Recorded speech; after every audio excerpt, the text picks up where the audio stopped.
Hey, good evening, everyone. I'm just going to give you a couple of updates that we've had so far about the 9/11 Commission case at Guantanamo Bay. And there's been some pretty big news, but um, news that probably isn't going to shock you as I'll relate. But before I get into the specifics, I might as well talk about the basics. And for those who don't know what's going on about what's happening at Guantanamo Bay, well, we have 5 men currently held in detention at the Guantanamo Bay prison in Cuba. And these are Khalid Sheikh Muhammad, Ramzi bin al-Shib, Tawfiq bin Attash, also known as Khalad, um, Amar al-Baluchi, and Mustafa al-Hassawi. All 5 men have links to Al-Qaeda, which was a terrorist organization once led by the deceased Osama bin Laden. And the 5 men are being charged for their participation, planning, and logistical support for the September 11, 2001 terrorist attacks. The charges, which carry the death penalty, include conspiracy, murder, in violation of the war on terrorism, and all the defendants are accused of directing or training the hijackers or helping provide them money or assistance with travel. Now, the trial, which has been ongoing for the last 15 years, um, there was a trial that was supposed to start on January 11th of 2021, but before the coronavirus pandemic happened, this trial was going to take place at that date. And then the pandemic happened and threw everything into a quandary. Basically had to postpone. Um, the defendants were arraigned on May 5th, 2012, and the case was still in pretrial phase and had expired. It basically experienced uh, many delays throughout the last 10 years, basically. Anywhere from illegal wiretapping of the defendants' lawyers in these rooms that they had, where it's supposed to have confidentiality agreements. Um, Judges that would just basically quit. I mean, we're up to the fourth judge. And according to the Defense Services Office Training Division on their website, which I'm going to link at the below, the new judge is Colonel Matthew McCall, who actually was a law clerk in Hawaii at the time of the attacks and became the fourth judge to handle the case.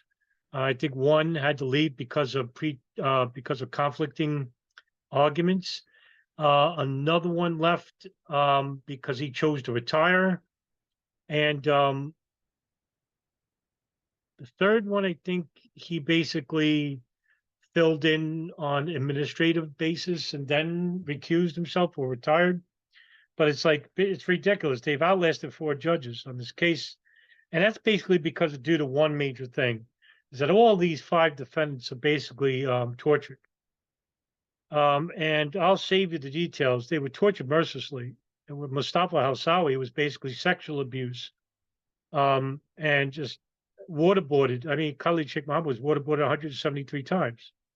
And that's an absurd amount.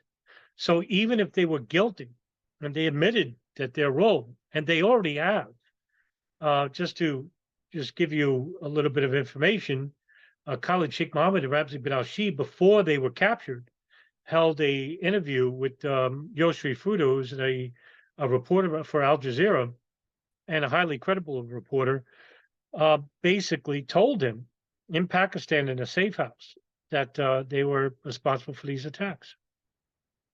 Yoshri Fudo made a short series called Rose to 9/11 and basically talked about the lead up to 9/11 in his meeting with Khalid Sheikh Muhammad and Ramzi bin al-Shib in that safe house in Pakistan. So they get captured. Ramzi bin al-Shib first, and then I think a month later it was Khalid Sheikh Muhammad. And basically, they were tortured mercilessly by the CIA under authorization of the Secretary of Defense Donald Rumsfeld from the Bush White House to their legal counsel, who called it enhanced interrogation techniques, which is a fancy word for torture.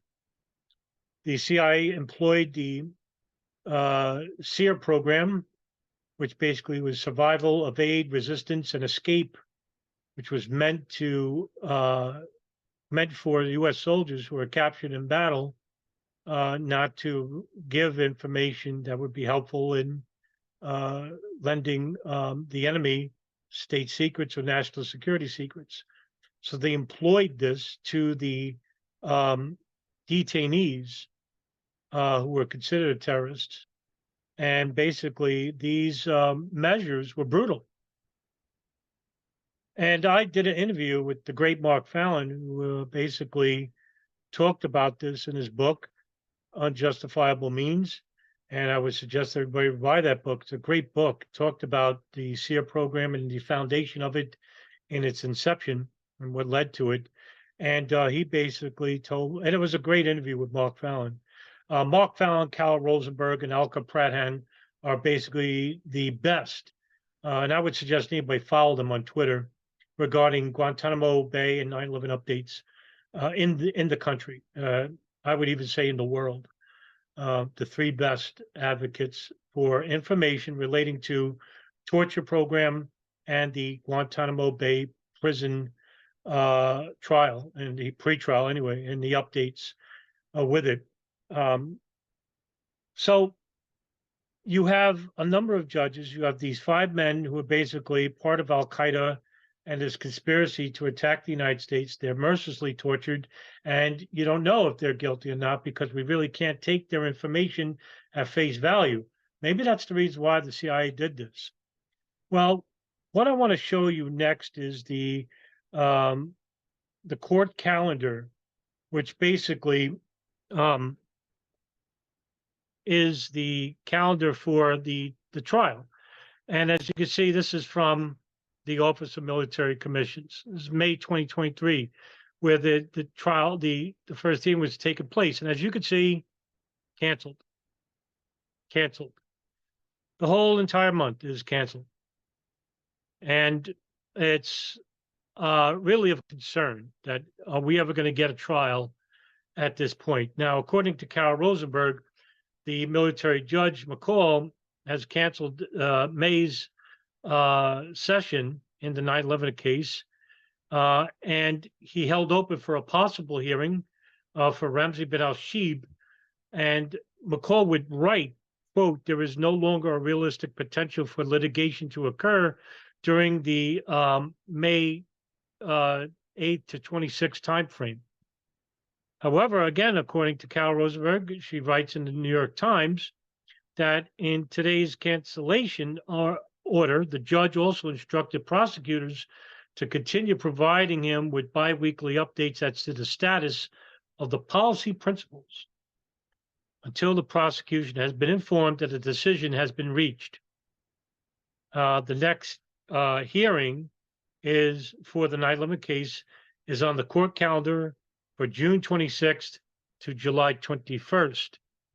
And if you want to follow more about these updates, I'll link it in the bottom description, the trial guide in which Cal Rosenberg writes every time there's an update at the New York Times. So we have had, supplemental hearings, which basically happened on yesterday, the defense motion to cancel the pretrial hearings. And just 3 days ago, Ramzi bin al-Shibh's 19 status update pursuant to AE 1SOFFF. And basically, you can't look at that document because it is going through a security review per the 2011 regulation for trial by military commission, Chapter 19, Section 4. And just last month, in the month of March, you've had government night motions for extension of time to comply with the ruling and order by Mr. bin Shibh's motion to compel production of CIA records related to Camp 7, which is basically talking about his tortures. And, we've had a number of Al-Qaeda operatives, some of them alleged to be Al-Qaeda, who go through these torture sessions by the CIA in black sites overseas, whether it's in Iraq, whether it's in Egypt, Jordan, Germany, Poland. Um, and you had these black sites like detention site blue and detention site green. And basically, the two people responsible for the SEER program, Bruce Jessens and James Mitchell, they already gave testimony about how they don't feel any worse for wear regarding what they've done. Actually, James Mitchell basically says that he did the country a favor and he would do it again because they saved the country from potential attacks. And later on, uh, when it came to the Office of the Inspector General report, and later on, you had basically a commission that investigated which was the Senate Select Committee program in investigating the CIA detention and interrogation program.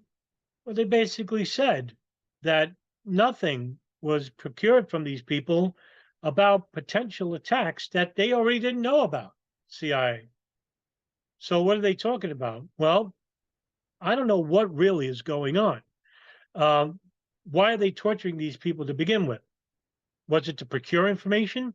Well, the CIA should know from history, and they've had a long history when it comes to torture, that torture doesn't produce information that would be beneficial to the torturer. And they've had decades to figure this out. In fact, the CIA even wrote a paper back in the 1960s, I believe, about the inadequacies of torture. That's from the CIA. So why did they torture these people? Well, if you ask for my opinion, and this is my unexperienced opinion, I basically would say that they did this so that the public wouldn't know definitively whether they were guilty or not. So I happen to believe, and I'm not sure, but I think Khalid Sheikh Muhammad, Ramzi bin al-Shibh, and the rest of them at the Guantanamo 5 at least did plan and operate 9/11, but that the intelligence services knew about this beforehand. That's the speculation, but I can argue pretty good for it. However, like I said before, even if they really are guilty, you wouldn't know that because they're tortured, and everything they say, every word they said, has to come under doubt by everyone involved, me, you, the whole public. And so we're left in a state of paralysis, right? Where we can't act on this information. Now, what the government is hoping, and I think this is going to happen, is that either that they die in custody, or the next best thing is that the deal that is currently being undertaken by the Biden administration, that is the prosecution, which is the federal government, is going to all these lawyers for these Guantanamo 5 and basically saying, here's the deal.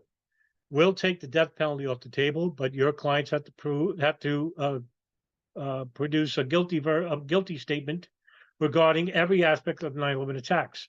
Now, this is the worrisome part. If this case does come down to an agreement, and this doesn't go to trial, my worry is that we will never know, in this time frame that is, whether the government had all the evidence at their disposal, or they had some of the evidence, or didn't have any evidence whatsoever. Because whatever evidence that they have, little or many, will be locked away in the National Archives for the next 30, 40 years. By then, everyone's dead. If they didn't have evidence, well, how will we know? They could basically lie and say, well, we have that information locked away in the National Archives. However, with the trial, we'll publicly know. We'll know what they had or didn't have. So you can understand my cause for concern here. And with the goal of the federal government is so that Khalid Sheikh Muhammad, Ramzi bin al-Shibh, Tawfiq bin Attash, Mustafa Hawsawi, and Omar al-Baluchi all plead guilty and spend the rest of their natural lives in prison. This would avoid a death penalty trial and the problem plagued case would finally end. A case that should have been at the Southern District of New York, where it belonged, because that's where they initially attacked. Now, the current judge, McCall, backed this effort from the prosecution and canceled all the public hearings for the past 12 months so that lawyers could focus on negotiating. That says a lot right there. So, you have this judge, I forgot his name before McCall, the one that just recused himself for personal reasons, and basically was the one canceling these public hearings for the next 12 months in order for negotiations to take focus. And I don't know, this just leads to speculation here, right? Whether he's getting pressure from the State Department, the CIA, about not forcing the issue of a trial because of the lack of evidence that they have, or that the ultimate fear for the prosecution is that all 5 of these guys are let go because nothing they said under duress of torture can be used in court. This is the reason why it's taken so long for this trial to commence. As that's a huge reason of it, right? So you have pressure from these lawyers who are salivating at the mouth for a trial because they know, and also you have these human rights organizations and these forensic psychologists and former lawyers who are basically saying that even if a trial were to take place, there would be a huge percentage of them being found not guilty because of the CIA torturing these people. And here's another problem: is that the public perception is that they won't blame the CIA. I mean, they'll blame it temporarily, but they won't blame it where they should be. I have posted time and again dozens, up to maybe even 100 videos about how the CIA basically impeded not just the FBI, but the State Department in monitoring 2 Al-Qaeda operatives inside the United States that they knew of. The NSA knew this too. And they covered it up and lied about it at the Joint House Inquiry 9/11 Commission. And basically, the media won't cover this because we know why. And also, the 9/11 Truth Movement was besieged with fringe conspiracy theories, and basically, this was ignored. Not initially. You had good people like Paul Thompson, Kevin Fenton, Ray Nowolski, John Duffy, John Gold, Robbie and Abby Martin, Kevin Fenton. We had good people. Kyle Hentz, John Judge, good people that were talking about these issues involving the intelligence services actually lying and covering up the fact that, they were seemingly protecting these 2 guys. And who knows whether the muscle hijackers were under the same protection. Seems to be that way anyway. But nevertheless, nobody talks about it. And that's what I think is going to happen here. The CIA's torture program, which was a horrible, rendition torture program, was a horrible program. And basically, it's now, being replaced by the COVID pandemic and currently the Trump trial. And listen, everything that we're experiencing now isn't from COVID, isn't from the trial of Trump. It's basically from 9/11. And basically, we need more people to talk about this stuff. Now, you had a lot of these victims' families who are being ignored. Their voices are being ignored about this trial taking place. And they're the ones who really deserve justice because their loved ones were killed. Now, the U.S. federal government, no matter who it is, Republican or Democrat, have kept information hidden from law firms like Motley Weiss, Creedley and Creedler, from a civil suit towards Saudi Arabia for their logistical and funding support of 9/11 hijackers like Khalid al-Mihdhar, Nawaf al-Hazmi, and Hani Anjur.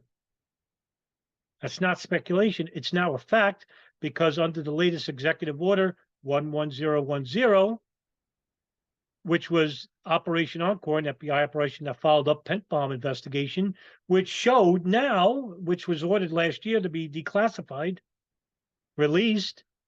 Barely anyone reported. I did. I tried my best. I'm not a reporter. But we now have information that the Saudi government was involved with the logistical and support of Saudi officials inside the United States who gave funding and logistical support to two al-Qaeda operatives who were involved with the 9/11 attacks. 3.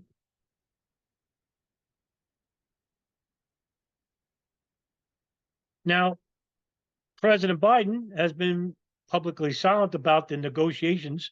No shock there. Here's a man who voted for the Iraq War. So much for being a progressive, huh, leftists? Now, Biden's current focus regarding the 9/11 case appears to be releasing prisoners unrelated to the 9/11 case, like Majid Khan. People who have never been criminally charged and are cleared to leave by the military commission. And that the status of 17 of the 31 remaining at Guantanamo Bay are still being investigated by the military commissions. Cumulatively, approximately about 750, I think, prisoners have been passed through Guantanamo since 2002, with the majority of them, 3/4 of them, being free. One such prisoner, Abu Zubaydah, the first al-Qaeda operative to be captured, is a forever prisoner labeled by the military commission because he could be a threat to the United States, even though the CIA came out later in 2006 at the New York Times and basically, the Chicago Tribune, and basically said to Abu Zubaydah, well, sorry, we tortured you. We found out you're not number 3 in al-Qaeda, nor are you a high-ranking member. But we still consider you a danger and will label you a forever prisoner.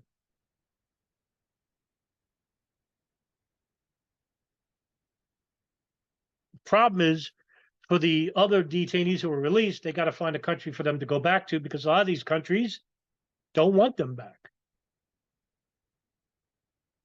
And the problems that come with them. Now, when it comes to the current day, well, let's go back a month, March. Biden basically released 4 prisoners. 1 to Pakistan, 1 to Belize, and the other one went to Saudi Arabia. The one that went to Saudi Arabia had a long history of being at Guantanamo Bay. And that was Ghassan Abdullah al-Sharbi. There was another one that went to Saudi Arabia, I believe. I could be wrong about the country, and his name escapes me. Muhammad al-Qatari, I believe his name was. And he basically, Muhammad al-Qatani, Sharbi was released last month. Qatani was basically released back. I think he was from Saudi Arabia. And he was another one alleged to be a 20th hijacker, just like Zacharias Moussaoui. Qatani tried to enter the United States, and I believe he was in Miami, Florida, actually. And I think Muhammad Attawa was waiting for him, if I'm right.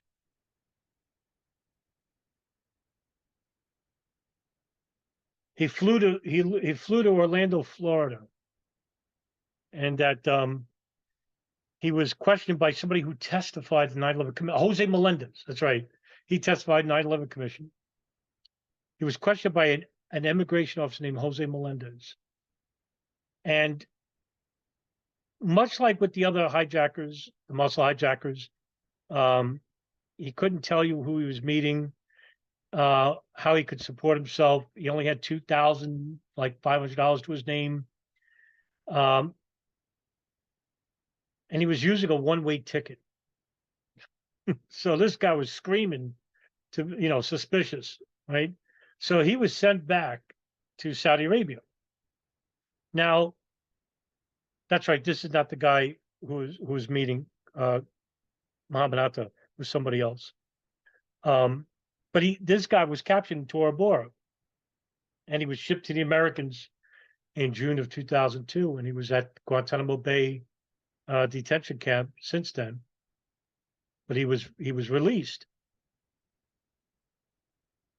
There's another guy who was brutally tortured and recanted his position. And in the fall of 2006, Congress passed the Military Commissions Act of 2006.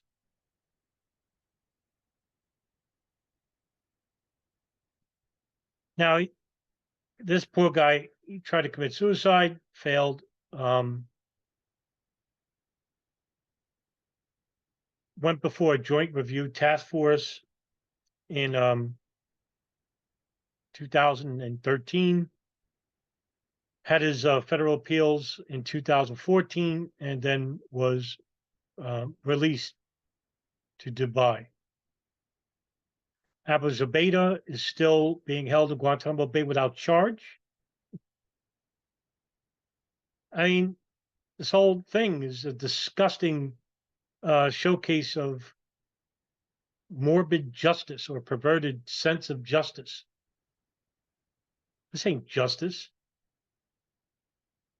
This is a quasi-perversion of hiding the fact that the federal government is covering for the CIA, the NSA, the Saudi intelligence arm, the General Intelligence Directorate, and the Israeli Mossad about their operations pre-9/11 in collecting intelligence about operatives that were inside the United States and probably conducting terrorist attacks that went completely ignored. I've interviewed some FBI whistleblowers like Ken Williams, Mark Rossini, who basically tried to warn their superiors about terrorists that were inside the United States, but they couldn't, or that with Ken Williams, nobody read his memo, which is the Phoenix memo, as it's called, where he basically warned the FBI to start conducting an investigation into Arabs with fundamentalist ties training at flight schools. Hardly anyone read that memo. Mark Rossini, who was working out of the CIA's virtual station, Alex station, and Doug Miller, his associate from the FBI, New York Counterterrorism, basically read a cable that saw that Khalid al-Mihdhar and Nawaf al-Hazmi, two known al-Qaeda operatives, were coming to the United States with dual U.S. visas. Couldn't share that information with the FBI. And then when the CIA testified to this fact, Alfreda Ann Bukowski gave closed-door testimony that's not made to the public, and basically said that she walked over that information to the FBI's Washington, D.C. office, but there's no record of her ever going into that office.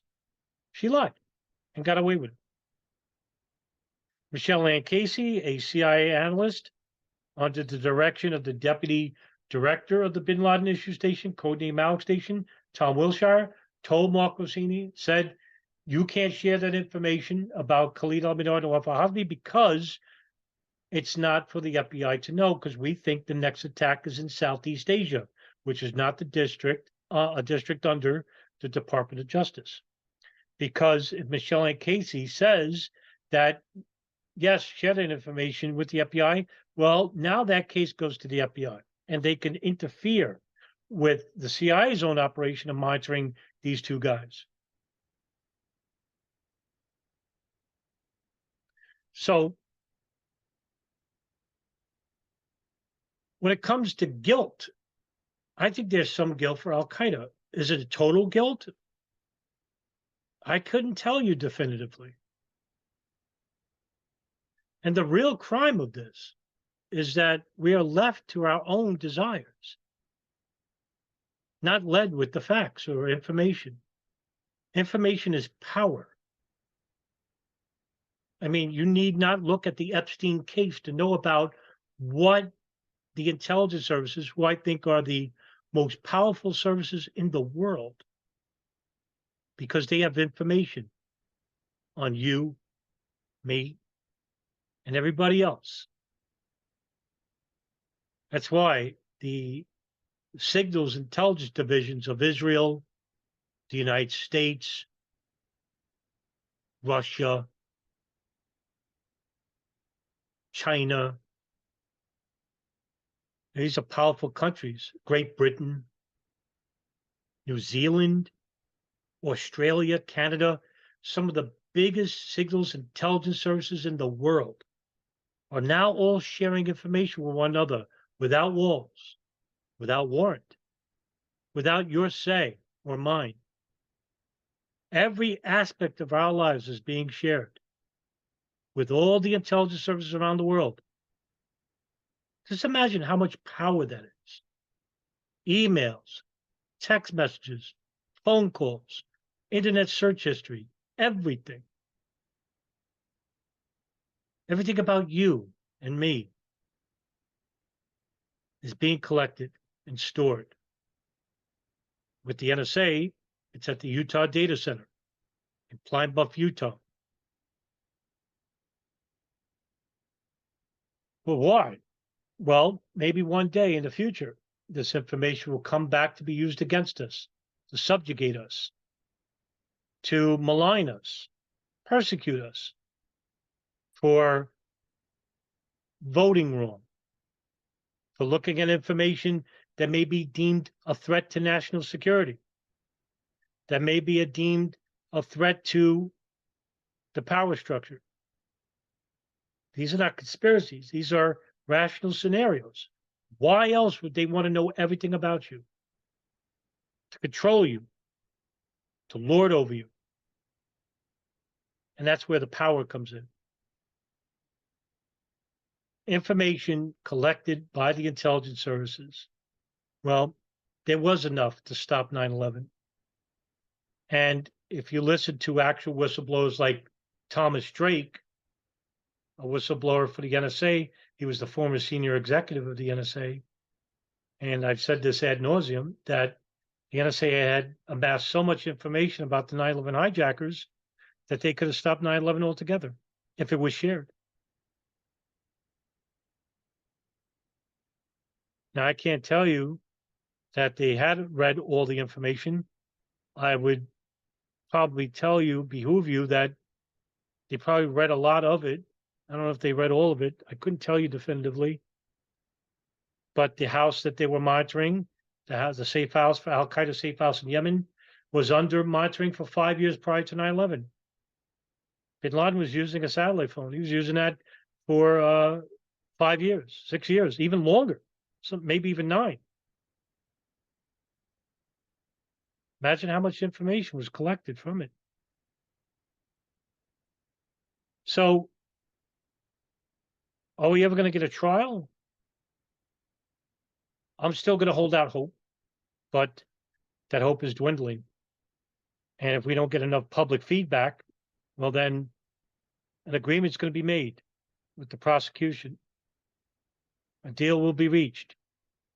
These men will probably be sent to foreign countries to live out the rest of their days in a prison cell. And whatever evidence or lack thereof from the U.S. federal government regarding information relating to the 9/11 attacks will be stored for the next 30, 40 years in the National Archives. We need more voices to talk about this subject. Have a good night, everybody.